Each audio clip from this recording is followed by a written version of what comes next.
വയക്കരയിലെ നിതിൻ്റെ വീട്ടിൽ സജോ ദേവസ്യയുണ്ട്. നിതിനും കുവൈറ്റ് ദുരന്തത്തിൽ പെട്ടുപോയ ആളാണ്. ഒരുപാട് സ്വപ്നങ്ങൾ ബാക്കി വെച്ച് നിതിൻ കടന്നുപോയി. പറയൂ സജോ ദേവസ്യ.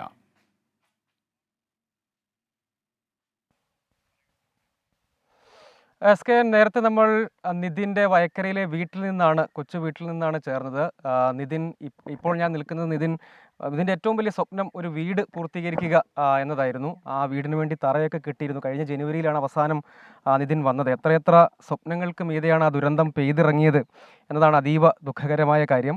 ഒരു കൊച്ചു വീടാണ്, ചെറിയൊരു വീട്. അവിടെ അത്രയും അംഗങ്ങൾക്ക് കഴിയാൻ പോലും സാഹചര്യം ഉണ്ടായിരുന്നില്ല. അത്രയധികം പ്രതിസന്ധികളോട് പൊരുതിയാണ് നിതിൻ ഈ ചെറിയ പ്രായത്തിൽ പ്രവാസിയായത് എന്നതുകൂടി കാണണം. 5 വർഷത്തോളമായിരുന്നു. ഒരാഴ്ച മുമ്പ് മാത്രമാണ് ആ ക്യാമ്പിലേക്ക് നിതിൻ, അതായത് ഈ അപകടം നടന്ന ക്യാമ്പിലേക്ക് താമസിക്കാനായി എത്തിയത് എന്നൊരു കാര്യമുണ്ട്. നിതിൻ്റെ സ്വപ്നമെല്ലാം, ഈ സ്വപ്നങ്ങളൊക്കെ ബാക്കി വെച്ചാണ് നിതിൻ പോയത്. നിതിൻ്റെ സുഹൃത്തുക്കൾ, ഈ നാട്ടുകാർ കൂടി നമ്മളോടൊപ്പം ചേരുന്നുണ്ട്. ഇത് നിതിൻ്റെ ഒരു സ്വപ്നമായിരുന്നു അല്ലേ? അതായിരുന്നു സ്വപ്നമായിരുന്നു പറഞ്ഞാൽ നിതിൻ്റെ എല്ലാമായ സ്വപ്നം ആയിരുന്നു. പിന്നെയെന്ന് വെച്ചാൽ പറയാൻ കാരണം നിതിൻ്റെ അച്ഛൻ എൻ്റെ ആത്മാർത്ഥ സുഹൃത്ത് മാത്രമല്ല, നമ്മളൊരു ബന്ധു കൂടി കണക്കാക്കും. ഏറ്റവും പ്രിയപ്പെട്ട ഒരാൾ ഇവിടെ വാങ്ങിയത്, നിതിൻ്റെ ഏറ്റവും പ്രിയപ്പെട്ട ഒരാൾ കൂടി നമ്മളോടൊപ്പം ഉണ്ട്. ഇത് പൂർത്തീകരിക്കുക എന്നൊരു വലിയ സ്വപ്നം ഉണ്ടായിരുന്നല്ലോ, ആ വീട്ടിൽ നിന്ന് മാറുക. അവൻ്റെ ഏറ്റവും വലിയ ആഗ്രഹം എന്ന് പറഞ്ഞാൽ, അവൻ ജോലിക്ക് പോയ അവൻ്റെ ഏറ്റവും വലിയ ആഗ്രഹം എന്ന് പറഞ്ഞാൽ ഇത് തന്നെയാണ്, ഒരു വീട് പണിയുക, എന്നിട്ട് അച്ഛനെയും ഏട്ടനെയും ഈ വീട്ടിലേക്ക് മാറ്റി താമസിക്കുക. വളരെ ഒരു മോശം കണ്ടീഷനിലൊരു വീടായിരുന്നു ഇപ്പോൾ താമസിച്ചുകൊണ്ടിരിക്കുന്നത്. അവൻ്റെ ഏറ്റവും വലിയൊരു ആഗ്രഹം തന്നെയാണ് ഈ ഒരു വീട് സാക്ഷാത്കരിക്കുക എന്നുള്ളത്. പക്ഷേ അത് പാതി വഴി കിട്ടിയിട്ട് അവൻ നമ്മളോട് യാത്ര പറഞ്ഞ് പോയിക്കുകയാണ്. അതിൽ നാട്ടുകാരെല്ലാവരും വളരെ ദുഃഖത്തിലാണുള്ളത്. അവൻ 3 വർഷം ഫസ്റ്റ് ലീവിൽ വന്നപ്പോൾ അവൻ കെട്ടിയിട്ട് ഈ തറയും അവനനുബന്ധിച്ചൊരു കുഴക്കിണർ അടിച്ചിട്ടുണ്ട്. അപ്പം അത് പൂർത്തീകരിക്കാൻ കഴിയാത്തതാണ് അവൻ്റെ ഏറ്റവും വലിയൊരു ദുഃഖം എന്ന് പറയുന്നത്. അതാണ് ഈ നാട്ടുകാരെയൊക്കെ വേദനിപ്പിക്കുന്ന ഒരു കാര്യമാണ്. നമുക്കിവിടെ ഈ ദൃശ്യങ്ങളിലേക്ക് പോയാൽ കാണാം, ഇവിടെ ഈ മറ്റ് വീടിൻ്റെ ഭിത്തിയും വാളമൊക്കെ കെട്ടുന്നതിന് വേണ്ടി കുറേ കല്ലുകളൊക്കെ ഇറക്കിയിട്ടിരുന്നു.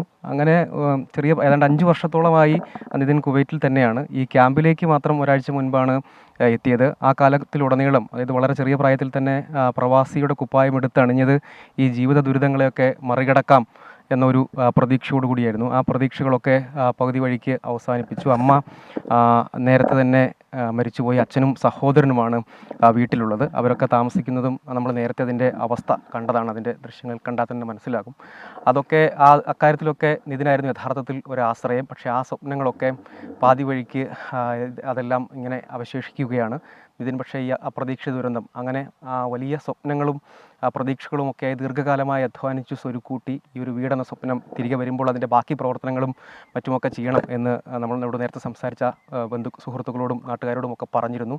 പൊതുരംഗത്തും നാട്ടിലെത്തുമ്പോൾ വളരെ സജീവമായിരുന്നു. എല്ലാവർക്കും വളരെ പ്രിയപ്പെട്ട ആളായിരുന്നു. അതാണ് നിതിൻ്റെ വേർപാട്. ഇപ്പോഴും യഥാർത്ഥത്തിൽ വയക്കരയിലെ ചെറുപുഴ പാടിയൊട്ടുചാലിനടുത്ത വയക്കര എന്ന് പറയുന്ന സ്ഥലമാണ്. മൃതദേഹം ഇന്ന് തന്നെ ഇങ്ങോട്ടേക്ക് എത്തിച്ചതിന് ശേഷം പൊതുദർശനം ക്രമീകരിച്ചിട്ടുണ്ട്. അതായത് വീട്ടിലും ഒപ്പം ഇവിടെ മിഥുൻ്റെ സ്വപ്നമായിരുന്ന ഇവിടെയും പൊതുദർശനം ഉണ്ടാകും. അതിനുശേഷമായിരിക്കും സംസ്കാരം അല്ലേ? സംസ്കാരം നമ്മൾ അതെ, അതിന് ശേഷം തന്നെയാണ്. വയക്കര ടൗണിൽ തന്നെ പൊതുദർശനത്തിന് വേണ്ട എല്ലാ സജ്ജീകരണങ്ങളും നടന്നുകൊണ്ടിരിക്കുകയാണ്. അത് കഴിഞ്ഞ് നേരെ അവൻ്റെ തറവാട്ട് വീട്ടിൽ ജസ്റ്റ് ഒന്ന് കാണിച്ചിട്ട് അതിനുശേഷം ശംശാനത്തിലേക്ക് എടുക്കുന്നതിന് റൂട്ട് തന്നെയാണ് നമ്മൾ ഇപ്പം വീട് വെക്കാൻ തീരുമാനിച്ചിട്ടുള്ളത്. ഈ തറ കെട്ടിയിട്ടുള്ളത് അവിടെ ഇവിടെ ഒന്ന് കാണിച്ചതിന് ശേഷം നേരെ ശംശാനത്തേക്ക്. അതാണ് ഈ നാട്ടുകാർ നിതിനോട് ഒരു അവസാനമായൊരു നീതി പുലർത്തുക എന്നതുകൊണ്ട് ഇങ്ങോട്ടേക്ക് കൂടി ഒന്ന് എത്തിച്ചതിന് ശേഷമായിരിക്കും രാത്രിയോടുകൂടി വയക്കര ശ്മശാനത്തിൽ.